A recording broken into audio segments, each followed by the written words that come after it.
नमस्कार, मैं हूं विक्रांत गोस्वामी और आप देख रहे हैं राष्ट्रीय योद्धा न्यूज।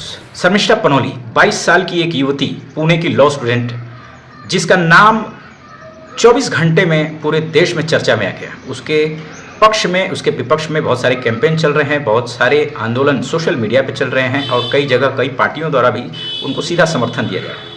समर्थन इसलिए दिया जा रहा है कि उन्होंने ऑपरेशन सिंदूर में पाकिस्तान के खिलाफ बोला।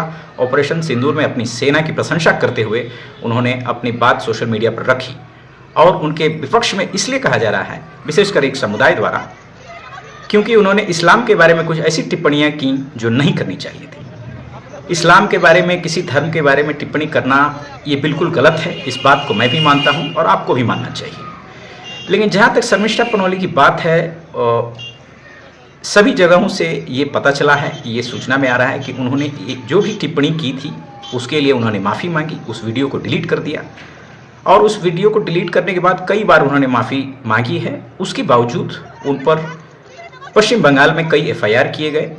एफआईआर करने के बाद उनकी जो है गिरफ्तारी की गई।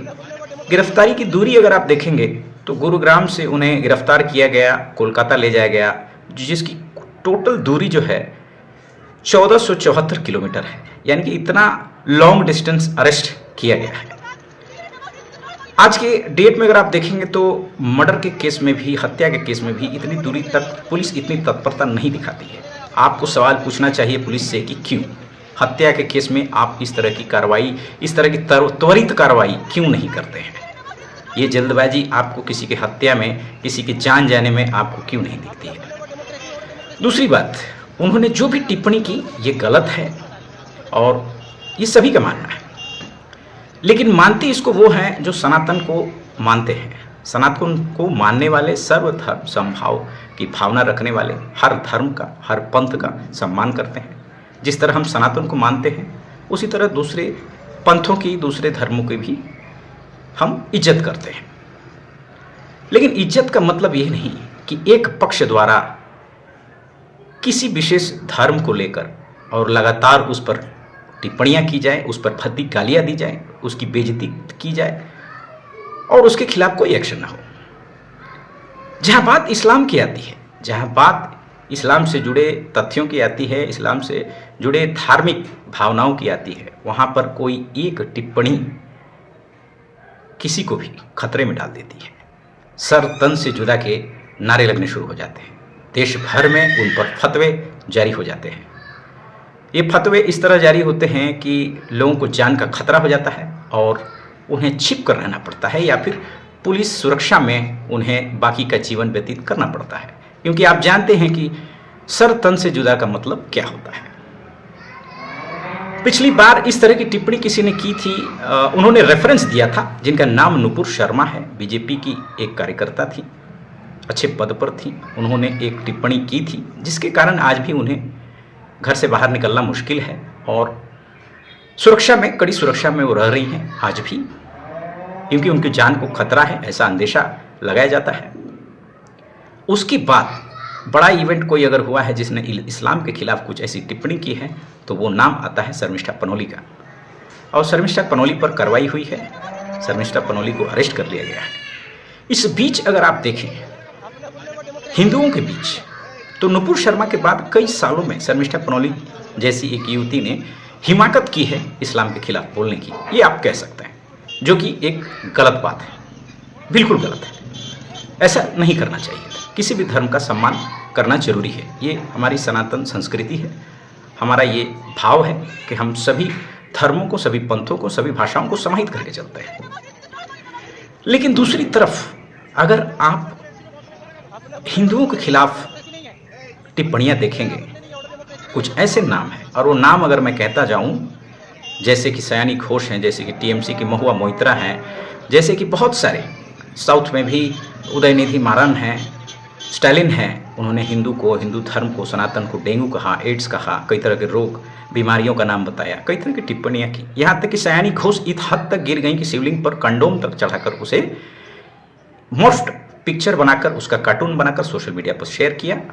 उसके बावजूद भी उन पर कोई कार्रवाई नहीं हुई। मेरे कहने का साफ मतलब ये है कि अगर इस्लाम को पर कोई टिप्पणी करता है, उसके खिलाफ कोई भद्दी बात बोलता है, कोई गलत टिप्पणी करता है, उस पर बिल्कुल कानून कार्रवाई होनी चाहिए। लेकिन हिंदुत्व पर, सनातन पर ऐसी भद्दी गालियां, भगवानों को, देवताओं का अपमान करने वालों को छोड़ा क्यों जा रहा है? ये कानून दोहरा क्यों है? ये कानून दो लोगों के लिए, दो अलग अलग समुदाय के लोगों के लिए दो तरह से काम क्यों करता है? एक के लिए सख्त और एक के लिए बिल्कुल नर्म। ऐसा भारत में कब तक चलेगा? कानून सबके लिए बराबर है, कानून सबके लिए समान है और समान भाव से कार्रवाई होनी चाहिए। जहां ममता बनर्जी, बंगाल की दीदी, कहती हैं कि वो सभी धर्मों को मानती हैं, सभी धर्मों की प्रशंसा करती हैं, इज्जत करती हैं, सम्मान करती हैं, फिर ये एक तरफा कार्रवाई क्यों? क्या शर्मिष्ठा पनोली की गिरफ्तारी ये दिखाने के लिए की गई है कि एक समुदाय के पक्ष में दीदी हैं, या ये दिखाने के लिए की गई है कि एक समुदाय के पक्ष में रहकर वो उसको खुलेआम सपोर्ट करना चाहती हैं ताकि उनका वोट बैंक बचा रहे? उनका वोट बैंक साफ साफ उनके लोगों को ये समझ में आता है कि हम तुम्हारे हैं सनम, हम तुम्हारे साथ हैं हर हाल में, हर स्थिति में। ये बताने का प्रयास किया गया है, ये संदेश, ये मैसेज देने का प्रयास किया गया है शर्मिष्ठा पनोली की गिरफ्तारी से। दूसरी ओर शर्मिष्ठा पनोली पर एफआईआर करने वाला व्यक्ति, जिसका नाम वजाहत खान रशीदी है, उन्होंने सोशल मीडिया पर, इस व्यक्ति ने बहुत सारे एंटी हिंदू पोस्ट किए हैं, हिंदू देवी देवताओं के खिलाफ बहुत सारी टिप्पणी की हैं, भद्दी भद्दी गालियाँ दी हैं, बहुत सारे कार्टून, बहुत सारे चीज़ें शेयर की हैं। फिलहाल इस बारे में पता नहीं चल पा रहा है कि उन्होंने किस तरह की टिप्पणियां की हैं, लेकिन की हैं, इस बात के कुछ सबूत मिले हैं। पूरी डिटेल्स जो है नहीं निकल पा रहे हैं, और इस कारण नहीं निकल पा रहे हैं कि वजाहत खान रशीदी ने अपना ट्विटर अकाउंट ब्लॉक कर दिया है और वो कहीं फरार चल रहा है।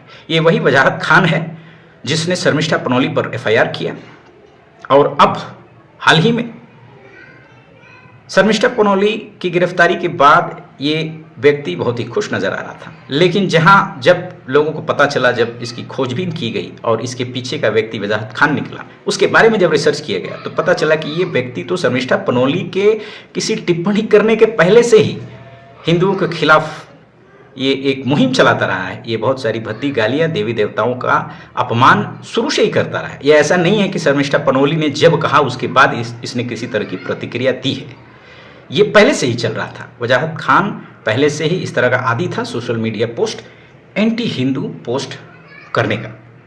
वजाहत खान पर वॉइस ऑफ आसाम द्वारा एक एफआईआर दर्ज की गई है और साइबर टीम को, साइबर पुलिस को यह एफआईआर के द्वारा सूचित किया गया है। वॉइस ऑफ आसाम नामक एक सोशल हैंडल द्वारा वजाहत खान पर एंटी हिंदू टिप्पणी, मां कामाख्या के ऊपर सेक्सिस्ट रिमार्क, सेक्सुअल रिमार्क्स टिप्पणी देने का अपराध बताकर उस पर जो है एफआईआर किया गया है। अब आसाम पुलिस जो है वो वजाहत खान रशीदी की तलाश कर रही है गिरफ्तार करने के लिए। हमें देखना यह है कि दीदी कितना सहयोग करती हैं, उस समुदाय के लोग कितना सहयोग करते हैं जो अपने समुदाय के लिए, अपने धर्म के लिए तो बोलते हैं, लेकिन जब सनातन की बात आती है तो वो चुप रह जाते हैं या फिर वो हमारा साथ देते हैं। क्योंकि मैं तो आपका साथ दे रहा हूं। अगर आपके धर्म के खिलाफ, इस्लाम के खिलाफ शर्मिष्ठा पनोली ने कुछ कहा है, गलत टिप्पणी की है, तो बिल्कुल कार्रवाई होनी चाहिए, सजा होनी चाहिए, जो भी वैधानिक कानूनी कार्रवाई है सख्ती से उस पर होनी चाहिए। लेकिन अन्य लोग जो हिंदुओं के खिलाफ, जो सनातन के खिलाफ लगातार इस तरह की टिप्पणियां कर रहे हैं, लगातार इस तरह की अभद्रता कर रहे हैं, उन पर भी उसी पैमाने से, उसी वजन से ये कानूनी कार्रवाई होनी चाहिए और बिल्कुल होनी चाहिए।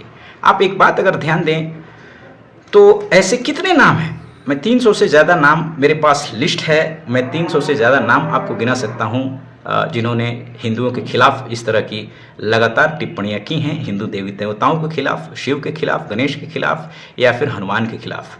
किसी देवी देवता को इन्होंने छोड़ा नहीं है। और गालियाँ इतनी भद्दी हैं, ये शब्द इतने नीचे गिरकर इस्तेमाल किए गए हैं कि उनको मैं आपके समक्ष रखना भी इस वीडियो में उचित नहीं समझता हूँ, सही नहीं समझता हूँ। ये इतनी नीच बातें हैं, इतनी नीच कि जिसकी कोई तुलना नहीं की जा सकती है।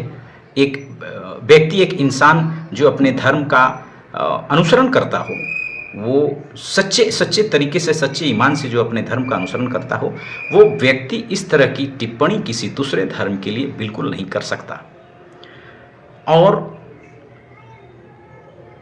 आपको लगता होगा कि इस देश में हिंदुओं के सबसे बड़े दुश्मन मुसलमान हैं। मेरे भाई, इस बात को आप समझने का प्रयास कीजिए।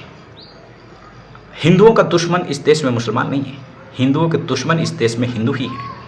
वो हिंदू ही हैं जो बढ़ चढ़कर सोशल मीडिया हैंडल्स पर आपको गाली दे दो। वो हिंदू ही हैं जो लिबरल बनकर जो ये दिखाना चाहते हैं कि नहीं भाई, हम तो सब धर्म को मानते हैं, हम हर किसी को मानते हैं। आप यही चीज़ अगर देखेंगे कि एक विशेष समुदाय द्वारा अगर उसके खिलाफ कोई टिप्पणी की जाती है या उनके लोगों को किसी तरह की परेशानी दिक्कत आती है, तो वो समुदाय आंख बंद करके उसके पीछे खड़ा हो जाता है, चाहे वो व्यक्ति सही हो या गलत हो, उसका साथ देते हैं। मगर हिंदुओं में ऐसा नहीं है।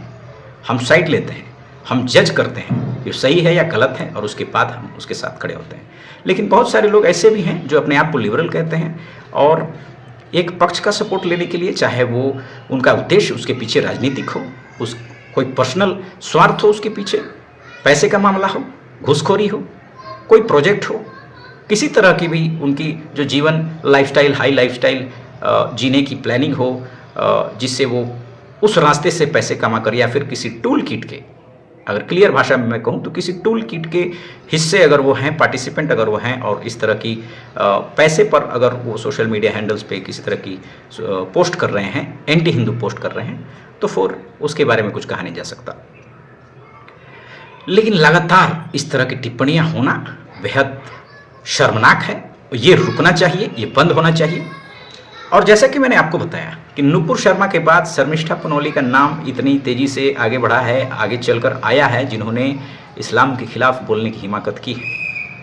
लेकिन हिंदुओं के खिलाफ बोलने की हिम्मत ऐसे सैकड़ों लोगों ने की है, हज़ारों लोगों ने की है। सोशल मीडिया हैंडल्स पे, पोस्ट पे अगर आप देखेंगे, फेक प्रोफाइल बनाकर कितने ही लोग ऐसे कमेंट करते हैं, ऐसे मीम्स शेयर करते हैं, ऐसे कार्टून्स, ऐसे फ़ोटो, ऐसे स्टिकर शेयर करते हैं जो हिंदुओं की आस्था के खिलाफ, हिंदुओं की भावनाओं के खिलाफ है। लेकिन उस पर कार्रवाई के नाम पर कुछ नहीं होता। तो आपको क्या लगता है, कार्रवाई होनी चाहिए कि नहीं होनी चाहिए?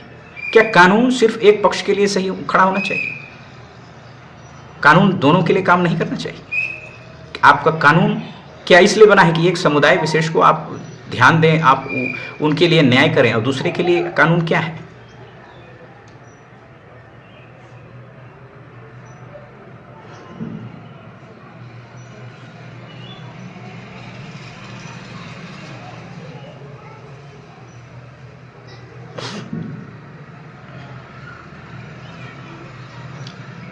आपको मैंने उदाहरण दिया कि किस प्रकार शर्मिष्ठा पनोली, नुपुर शर्मा के बाद शर्मिष्ठा पनोली का नाम आया है। तो ये आप कहें कि 5 सालों में दूसरी व्यक्ति हैं या लड़की हैं जिन्होंने इस्लाम के खिलाफ बोला।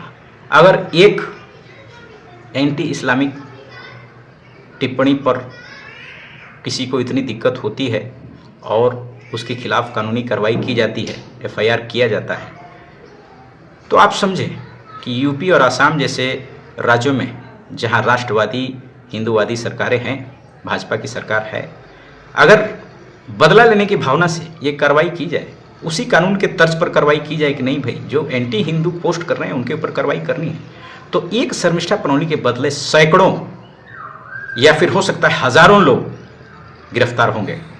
आपने शर्मिष्ठा पनोली पर कार्रवाई की है, बिल्कुल कीजिए, करनी चाहिए, लेकिन कार्रवाई उन पर भी होगी जिन्होंने एंटी हिंदू कमेंट किए हैं, एंटी हिंदू टिप्पणियां की हैं, पोस्ट किए हैं। और ये संख्या जो है, एंटी हिंदू पोस्ट करने वालों की संख्या, ये तादाद बहुत बड़ी है, बहुत भारी है। तो कितने लोग गिरफ्तार होंगे यूपी और आसाम पुलिस द्वारा? ये एक अब मुहिम चल चुका है। आपने जब उंगली की है तो हो सकता है कि आगे चलकर इस तरह, उस वक्त जब एंटी हिंदू कमेंट करने वाले लोगों की गिरफ्तारी हो, तो जिस खामोशी से आप आज बैठे हैं, उसी खामोशी से आप उस वक्त भी बैठेंगे, और आपको बैठना पड़ेगा, क्योंकि कानून को आपको एक आंख से आप नहीं देख सकते, दोनों आंखों से कानून को आपको बराबर देखना पड़ेगा। जो तराजू है उसे सेम वेटेज में आपको तोलना पड़ेगा। आप अलग अलग सोचकर इस देश में इस संविधान को बदल कर नहीं चल सकते, अपने हिसाब से इस संविधान को आप नहीं चला सकते। आपको चलाना वैसा ही पड़ेगा जो इस संविधान में लिखा है, जो इस कानून में लिखा है। आप बाबा साहब को तो मानते हैं लेकिन उस कानून का पालन नहीं करते। तो आप बने रहिए और देखते रहिए कि आगे इस प्रकरण में क्या होता है। शर्मिष्ठा पनोली की जुडिशियल कस्टडी 13 जून तक कर दी गई है। इस बीच पूछताछ और बाकी कागजी कार्रवाई भी चल रही है। कुछ सुनने में ऐसा भी आ रहा है कि उनकी हियरिंग जो है बहुत जल्द हाई कोर्ट में हो सकती है और बेल के पिटीशन जो है फाइल की जा सकती है। तो इस पर आगे जो भी जानकारी होगी वो हम आपको देते रहेंगे। लेकिन इसके बीच जो सवाल मैंने आपसे पूछे हैं, जो मुद्दे जो मैंने आपके बीच चर्चा के लिए रखे हैं, एक बार पूछिएगा जरूर, स्वयं से, खुद से एक बार जरूर पूछिएगा वो सवाल। एक बार विचार अवश्य कीजिएगा कि आपके आसपास, आपके देश में जिस तरह की कानून व्यवस्था, जिस तरह का कानूनी तंत्र काम कर रहा है, चल रहा है, वो सही है या गलत। धन्यवाद।